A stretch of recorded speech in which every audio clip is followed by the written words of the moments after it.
1970 সালে নকশাল পিরিয়ডে সমস্ত সিনিয়র টেকনিশিয়ান ডিরেক্টরদের পুলিশ অ্যারেস্ট করে নিয়ে যেত। তখন আমতলা থানার ওসি বলেন, আপনাদের চিনবো কি করে আপনারা ডিরেক্টর? শুধু নামে তো হবে না, আপনারা একটা অ্যাসোসিয়েশন করুন। আমি স্যারকে ডেকে পাঠাচ্ছি, পুলিশ কমিশনার হয়ে। তখন আমি জুনিয়র, ইনি এসে বললেন যে আপনারা এই অ্যাসোসিয়েশন করুন, তার একটা কার্ড হবে, বুকে ঝুলবে, আমরা দেখবো ডিরেক্টর, ছেড়ে দেবো, উনি নকশাল নন।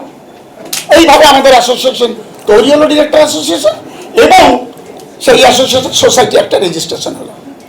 1985 সালের আগে বিরাট একটা লড়াই হলো ফেডারেশন এবং সিটিডব্লিউ বলে। 1977 সালে লেফট গভর্নমেন্ট আসাতে সিটিডব্লিউ বাবলু চৌধুরীর একটা অর্গানাইজেশন তৈরি করলো, সিটিডব্লিউ। টেকনিশিয়ানেই তার অফিস ছিল ওই কোণের দিকে। যাই হোক, এই লড়াই করতে করতে করতে করতে সিটিডব্লিউ আলটিমেট হেরে গেল। তখন ফেডারেশন নিয়ে লড়াই করছেন সুব্রত সেন শর্মা।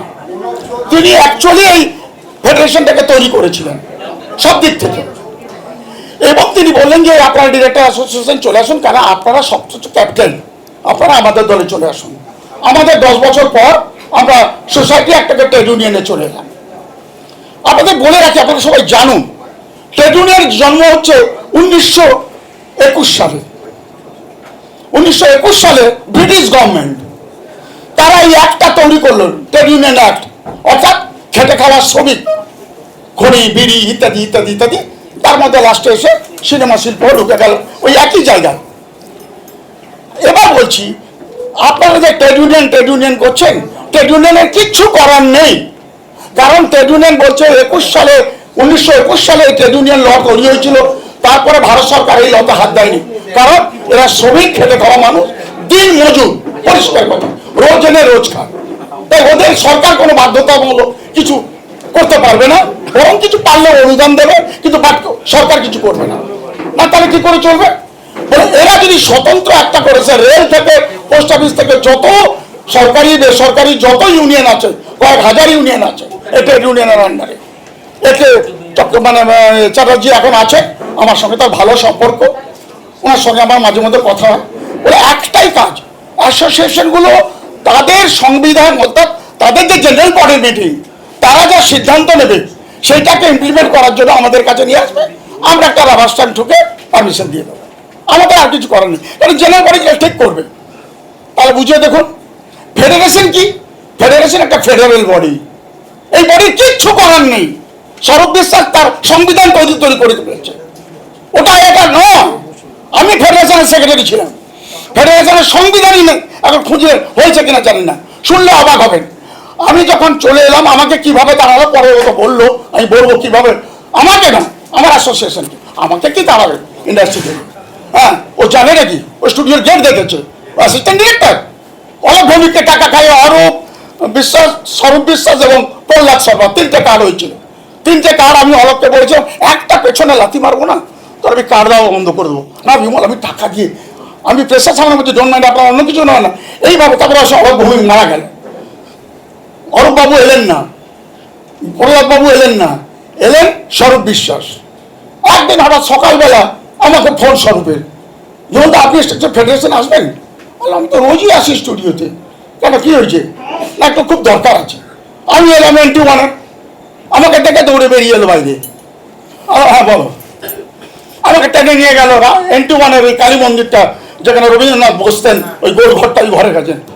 আমার দাদার জন্য একটা ডিরেক্টর গিল্ডের কার্ড দিয়ে দাও। আমার কি রিক্সাওয়ালাদের গিল্ড নাকি? তো দাদা বললো, একটা কার্ড দিয়ে দিলাম। অপর্ণা ঘটক বলেছে ওর নাম বিমল দে, ওইসব নোংরামি করতে যেও না ওর সঙ্গে, ও দেবে না। গম্ভীর হয়ে ফিরলো। অপর্ণা ঘটক বললো, কি হলো, হয়েছে? ওরা না, ও দেবে না বলেছে। এইবার তার যুদ্ধ শুরু হলো, যেহেতু তার দাদাকে কার্ড দিইনি, তো প্রথম যুদ্ধ শুরু হলো। এই আমার ওখানে আপনাদের দেখাচ্ছে, দেখলাম অবাক হবেন, এই লোকটা কত বড় বেঈমান।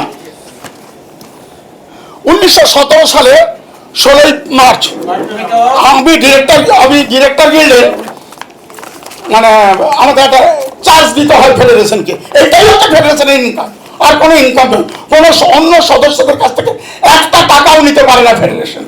আমি 1917 সালে ওকে দিলাম, সুজিত হাজার সই আছে ওখানে। সুজিত হাজার তখন পেয়ে যাবেন 1917 সালে মার্চে, 2017 2017 1917 না, সরি 2017 সালের 16ই মার্চ। এইবার আস্তে আস্তে এইবার এইবার না না আমি সরি ভুল করেছি, 2000 বেরিয়ে গেছে 2017 সালে, দিয়ে 10 দিন পরে এটা ফেরত দিল। আমি অপর্ণাকে বললাম, কেন অপর্ণা তুমি এটা ফেরত দিয়ে দিলে কেন? না আমাকে স্বরূপ বলেছে মানে তবে এটা ফেরত দেওয়া মানে আমাদের এন্ট্রি হলো না, আমাদের কি আমরা ভোটে যেতে পারবো না। ও দেখে নিল এই লোকটাই হচ্ছে একমাত্র বলবি আমাদের কত বছর সেক্রেটারি ছিল, ওকে জিজ্ঞেস করছে অপর্ণাকে, অনেকদিন ধরে আছে, ও তো ফেডারেশনের ওয়ার্কিং প্রেসিডেন্ট সবই হচ্ছে। এইবার দেখলো তো কিছু হবে না, এবার আমাকে সরিয়ে দিল, ফলে আমরা আর আসতে পারছি না। ফেডারেশনের নিয়মটা বলে দিই, একটু জল দাও, ফেডারেশনের নিয়মটা বলে দিই। ফেডারেশনে আজকে যে ইলেকশন নিয়ে এতক্ষণ কথা হচ্ছিল, ফেডারেশনে প্রত্যেকটা গিল্ডের 5 জন রিপ্রেজেন্টেটিভ, 5 জন করে, আমাদের তখন 21টা গিল্ড, 21-5 তারাই হচ্ছে ফেডারেশনের বর্ধিত জেনারেল বডি, বাকিরা নয় কেউ। এই 5 জনের মধ্যে একজন হচ্ছে এক্সিকিউটিভ, যে ফেডারেশনের মানে এক্সিকিউটিভ বডিতে বসবে। এই সমস্ত নিয়ম স্বরূপ পাল্টাতে আরম্ভ করলো। বিমল দে সরে গেছে, আইন আদালত কেউ কিছু জানে না, যাকে যা পেরেছে করেছে। এগুলো থ্রেট কালচার, পুরোটাই থ্রেট কালচার, এবং ওর হিঞ্জিক্যালি ওটা ওর সংবিধান। কি করে টাকা ঝাড়বো, কি করে টাকা মারবো, প্রত্যেকটা এই যে ইউনিক কার্ড আপনারা এতক্ষণ বলছিলেন, ইউনিক কার্ড বিমল দে তৈরি করেছিল। কেন? স্বরূপ জানেন, উৎসব জানেন, তখন ভিডিও গিল্ড আর ফেডারেশনের মধ্যে একটা দ্বন্দ্ব চলছিল। তখন ফ্লোর যখন চেকিং করতে যাওয়া হচ্ছে, তখন পাওয়া যাচ্ছে না কাউকে, কে ফেডারেশন কে ভিডিও গিল্ড। তখন আমরা করলাম ইউনিক কার্ড হোক, সেখানে যে গিল্ড সেই গিল্ডের প্রেসিডেন্ট সেক্রেটারি এবং ফেডারেশনের প্রেসিডেন্ট সেক্রেটারি সই করবে একটা কার্ড হবে, তার কাছে থাকবে ইউনিক কার্ড। গেল এ নয়, হ্যাঁ আমি জোরে বলছি, সবাই শুনতে পাচ্ছেন, কোনো চিন্তা নেই। আমি ডোন্ট মাইন্ড, আমি অমাইক, আমার মাইক লাগে না। তো তো বলছি এইবার আমি যখন সেক্রেটারি দেখতে হবে 2004-05 এরকম কিছু একটা হবে। তারপরে ইউনিক কার্ডের কোনো দাম নেই, ওইটা তো আর ওদের ওইটা তুরুপের তার সমান, আমার করার তো করা তুরুপের তাস। আর একটা বলছে যে মেডিকেল, এটাও বিমলদের করা। আমি গৌতম ঘোষকে বলেছিলাম, গৌতম বললো বিমল কি করা যায়, আর তুই কোথায়? না আমি রাইটার্সে আছে ম্যাডামের ঘরে। ম্যাডাম আমাকে বললেন ইন্ডাস্ট্রির জন্য কি করা যায়। আমরা ফিনান্স টেকনিশিয়ান, আমাদের জন্য সরকার কি করবে, করো না একটা মেডিকেল ফেডিকেল কিছু একটা যদি পাইয়ে দেওয়া যায়, যদি অসুখ বিসুখ হলে কিছু। বলে না না ওরকম না, একটা কার্ড করে দেওয়া হবে। এই কার্ড হলো, সেই কার্ড আমি প্রথম তৈরি করে রাইটার মানে নবান্ন থেকে গৌতমের গলায় আগে পড়িয়েছিলাম অনুষ্ঠান করে, যেহেতু আমি ডেটটা গিল্ডের সেক্রেটারি, আজও সেক্রেটারি। আমি আজকে 24 বছরের সেক্রেটারি, আমি ডেটটা গিল্ডের। আমার এগেস্টে কেউ নমিনেশন ফেলে না, কারণ আমি অন্যায় বরদাস্ত করি না। এখানে নিয়ম হচ্ছে ইন্ডাস্ট্রিতে প্রত্যেকটা টেকনিশিয়ান তার নিজের স্বচ্ছতায় কাজ করবে। এখানে কারো দাদাগিরি চলবে, এখানে কারো দাদাগিরি চলবে। এখানে ফেডারেশনের কাজ কি, যেটা আমরা করতাম, উৎসব জানে, মানে উৎসব অনেক কিছু জানে, বলে কিনা জানি না। এখানে আমাদের মধ্যে অর্থাৎ কোনো টেকনিশিয়ানের মধ্যে কোনো প্রডিউসারের ওয়েজ নিয়ে কিরকম ওয়েজ, ওভার টাইম হয়েছে, 1 ঘন্টা কাজ হয়েছে, এখন হাফ টাইম মানে অর্ধেকটা পয়সা দিতে হবে, বাবা কিছু কম না, এই নিয়ে ঝগড়া অশান্তি। ফেডারেশন মেটাতে না পারলে জেসিতে চলে, জেসিসি হচ্ছে জয়েন্ট কনসালটেশন কমিটি, ইম্পা, তারা বসে মিটিয়ে দিত, আমরা চা সিঙ্গারা খেয়ে চলে আসতাম। এই ছিল আমাদের ইন্ডাস্ট্রি। আমরা কাউকে বলতে পারতাম না যে কাছ থেকে কাউকে কাজ করবি না, এই জিনিসটাই আমার জীবনে হয় না। এই যে পাশে বসে আছে, আমি যখন সেক্রেটারি 12খানা ছবি করেছি, বলুন তো একদিন কোনো টেকনিশিয়ান নিয়ে কোনো ফোটা না, 165 কেন হবে, 200 টাকা এই ফিস দিতাম, সাংঘাতিক এই ফিস দিতাম, ঠিক আছে। যখন থেকে ওনাকে মানে সরিয়ে দেওয়া হলো, তারপরে আমি জানি সরিয়ে দেওয়া হয়েছে বা কি করেছে জানি না, আমি তো আমার মতো সিনেমা করে যাচ্ছি। এই যে আমার ম্যানেজার, আরেকজন পিছনে আছে, ওই যে আমার আর্ট ডিরেক্টর। আচ্ছা আমি বলিনি, আমি বলিনি, তারপর তো বলবে, বলবো আমি বলছি সব। এইবার ফেডারেশনের যে কাজগুলো এখানে হচ্ছে টোটালটাই অনৈতিক। এটা কোনো কাজের কাজ নয়, জবাব দিতে পারে না ওরা, জিতে বলতেও পারে না। 1 টাকা দিন, 2 টাকা দিন, 5 টাকা দিন, ওকে ব্যান করে দেবো, ক্ষমতা নেই ফেডারেশনের। কোথা থেকে এলো ওদের এই ক্ষমতা? ওরা ফেডারেল বডি। এই ফেডারেল বডি তৈরি করে কারা? অন্যান্য সমস্ত যে 21টা গিল্ড ছিল তারা তৈরি করে, তারা এই 5 জন মেম্বারশিপ দিতে বাধ্য। আমি অরূপকে বলেছিলাম, হয়েছে আমার অরূপকে বলেছিলাম যে স্বরূপ তুমি কাজ করো, তোমার দাদার কাছে ছবি করতে বলো, ছবিটা আমি করে দেবো, টাকাটা আমি নেবো, তোমার দাদার নাম দিয়ে দেবো ডিরেক্টরের সাথে। হ্যাঁ, এইভাবে বলেছিলাম। হয় না, আমাদের সংগঠন আগে কোনো ইউনিয়ন, কোনো ফেডারেশন, কোনো কিছু ছিল না, খুব সুন্দরভাবে চলতো। ছবি রিলিজ করেছি, এনে সেন্সার সার্টিফিকেট দেখিয়েছি, পোস্টার দেখিয়েছি, তারপরে বিমলদা কার্ড দিয়েছে। কত নিয়েছে? 300 কত। বিমলদা দেয়নি, তার সংগঠন দিয়েছে। মানে তার সংগঠন দিয়েছে, মানে আমাদের নিয়মটা যেটা, সেটাও আমরা ট্রেড ইউনিয়ন থেকে পাস করা। আর বিল পেয়েছি আমরা। আপনারা চলুন ইনপাতে, ট্রেড ইউনিয়নে, আমি দেখিয়ে দেবো আপনাদের সংবিধানে কি লেখা আছে। আমি ফেডারেশনে কত টাকা চাঁদা দিই সেটা লেখা আছে, কত টাকা মেম্বারশিপ নেবো সেটাও লেখা আছে। তার বাইরে 1 টাকা নেওয়ার অধিকার আমার নেই। এই যে জিনিসগুলো, এগুলো হচ্ছে পুরো স্বরূপ বিশ্বাস সংবিধান, ভারতীয় সংবিধানের মতো। সে এখানে সংবিধান চুরি করে টাকা লুট করেছে, আর আমাদের মানে টেকনিশিয়ানদের ঠকিয়েছে দিনের পর দিন। আজকে তারা নতুন টেকনিশিয়ান কজন জানবে? আজ আমার 76 ইয়ার ওল্ড, আমি 76 বছরের লোক। আমি উত্তম বাবুর সঙ্গে কাজ করেছি, সেই থেকে ইন্ডাস্ট্রিতে হাঁটছি। সবাই আমার চেনা। কেউ বলুক যে বিমল দাদা ডিমের অমলেট বা চা খাই আমাকে কার্ড দিয়েছে, এই জিনিসগুলোকে আমরা পছন্দ করি না। সে তার যোগ্যতায়, ক্যামেরাম্যান যোগ্যতায়, ম্যানেজার যোগ্যতায় সে কাজ করবে, সে কাজ ধরে নিয়ে আসবে। আর ও কাজ ধরে নিয়ে আসবে, ছাড়িয়ে নিয়ে আমি রেখে দেবো, সে অধিকার তাকে কে দিয়েছে? এটা ফ্রিল্যান্স টেকনিশিয়ান, উনি যে কোশ্চেন, এখানে কেউ চাকরি করে না। কোশ্চেনটার উত্তর আমি দেবো। এই কোশ্চেনটা ঠিক আছে। উনি একটা করেছেন যে কি করে এর হবে। এর একটাই রাস্তা, আমি অনেক ফেসবুক দেখছি, অনেক নিউজ চ্যানেল দেখছি, অনেক কিছু বকবকানি চলছে। পরিষ্কার বাংলা, আমাদের পয়সায় এগুলো হয়েছে, আমাদের সামান্য পয়সা দিয়ে হয়েছে। আমি একদিকে প্রডিউসার, একদিকে ডিরেক্টর, আমরা টাকা খরচা করে সিনেমা করি, সেই সিনেমা রিলিজ করতে পারি না। আমাদের একটা টিম থাকে, এতগুলো মেম্বার, আমার প্রোডাকশন ম্যানেজার ঠিক করে এতগুলো মেম্বার নেওয়া যদি কাজ হবে। সেই সিনেমা যখন সেই প্রোডাকশন ম্যানেজারের যদি অন্য কোনো রং থাকে, সেই সিনেমা রিলিজ করতে দেয় না। যেমন আমার 5টা সিনেমা করতে দেয়নি, ঠিক আছে। এবার বিষয় হচ্ছে এত কাজকাচানি না করে, এই যে আজকে এখানে ফার্স্ট টাইম আপনাদের যে এলিগেশনগুলো দেয়া হলো যে এত লক্ষ টাকা এদিক ওদিক করেছে, তাহলে তো সারা জীবন এরকম ভাবে প্রেস মিট করেই যেতে হবে। শাস্তি কবে হবে? পরিষ্কার, এক মিনিট বিমলদা, পরিষ্কার এদের সবাইকে আসতে হবে। এসে আমরা চুপ, এসে আমাদের সামনে, আমরা এই ডিটেল জানি না, আমি মেম্বার, আমি 1 টাকা হলেও এখানে চাঁদা দিয়েছি।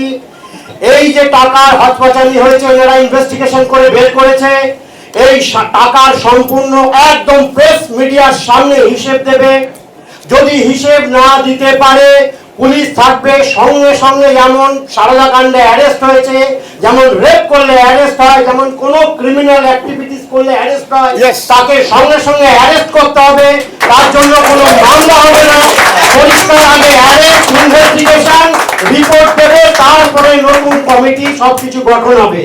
পিভিআর যা হয়েছে এই নিয়ে প্রেস মিডিয়ার ফুটেজ বাড়িয়ে নানান রকম কথা বলে কনফিউশনে যাওয়ার কোনো দরকার নেই।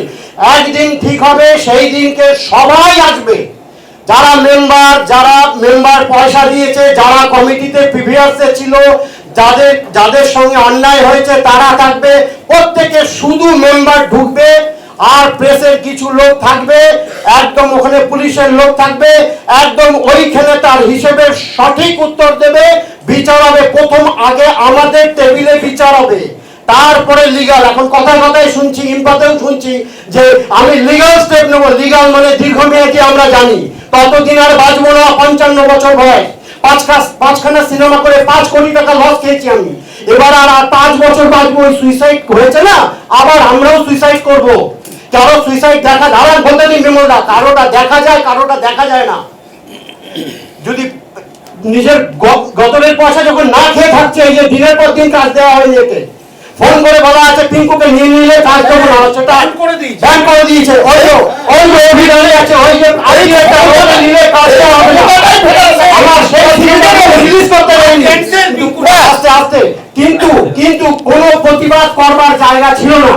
আজকে যখন এই প্রতিবাদ করবার জায়গা এত, আমার মনে হয় যত মেম্বার আছে সবাইকে বলছি, একটা সিদ্ধান্ত নেওয়া হোক, সবাইকে টানা হোক। যারা আসবে না তাদের নামে একদম স্টেট থানায় গিয়ে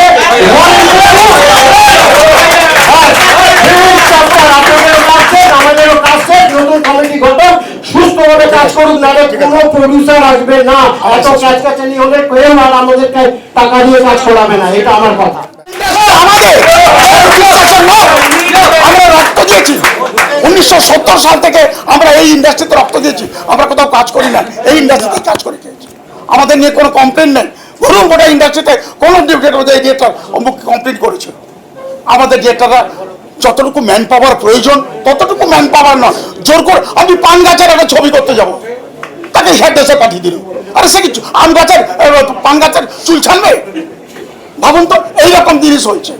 জোর করে লোক পাঠানো, এই জিনিস এই থ্রেড কালচারটা বন্ধ করতে হবে। একটা ডিরেক্টরের যতটুকু পাওয়ার, যতটুকু লোক নেওয়ার, সেইটুকু লোক নিয়ে তারা কাজ করবে, তার বাইরে কিছু না বাবা। ঠিক আছে ঠিক আছে, আমি শেষ করে দিচ্ছি। বলার অনেক আছে, বললাম না 3 ঘন্টা দিলেও শেষ হবে না।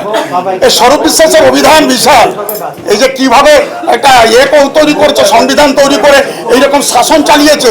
হ্যাঁ, দুঃখ হয় সেই সব মেম্বারদের, যখন ডিরেক্টর গিয়েছে এখান থেকে আমার এই কার্ড রিনিউ না করে বার করে দিল, কেউ প্রতিবাদ করেনি। আমি সরে গেছি, আমি সরে গিয়ে চুপ করে থাকিনি। আমি আমার গিল্ডের 7 জনের উপরে কেস করেছি। সে কেস এখনো আলিপুর কোর্টে, হাইকোর্টে আছে, সুপ্রিম কোর্টে আছে, শেষ হয়ে গেছে ওরা। এরপরে কি করলো স্বরূপ বিশ্বাস, রামলাল নন্দীকে বলে ঘর থেকে মালপত্র বার করে দাও। ঠিক আছে, বার কর। ওরা দিন রাতে অন্ধকারে দারোয়ান আমার সঙ্গে চেনা, জানে দারোয়ান আমার কাছে চেনা, সে আমাকে ফোন করছে, দাদা আপনার ঘর থেকে সব মালপত্র বেরিয়ে গেছে। আমি সঙ্গে সঙ্গে ছুটে এসে দেখি মালপত্র বেরিয়ে গেছে। রামলাল নন্দীকে গিয়ে জিজ্ঞেস করলাম, ওর ছেলে বলছে আমি জানি না। এইবার পুলিশকে যখন থানায় গেলাম, থানা বলছে দেখুন না নানুবাবুর বাজারে আশেপাশে কোথাও গেছে। আলাম আপনি জানেন না? না, ঠিক আপনাকে জবাব দিতে হবে। আল্লাহ ভাই তুমি যাতে আয়ো তো, আমার রেসটা দেখেছো, ক্যামেরা চলছে তো, তোমাকে দেখাচ্ছি। এইবার হ্যাঁ, না ঠিক আছে, আমার তত অসুবিধা নেই। এই যে আমি জোরেই কথা বলি, এই জন্য বলি না, আজকে না চিরকাল। তো আমি আমি আমি ফেডারেশনে থাকাকালীন আমি যা যা ইন্ডাস্ট্রিতে হয়েছে প্রত্যেকে শান্তিভাবে কাজ করেছে। কেউ বলুক সেই সময় কোন থ্রেড কালচার হয়েছে, কাউকে বসিয়ে দেওয়া হয়েছে, তাহলে আজকে সেই দিনটা কেন? আমাদের ওই দিনটাই দরকার, যে যার যোগ্যতাই কাজ করবে, পরিষ্কার কথা।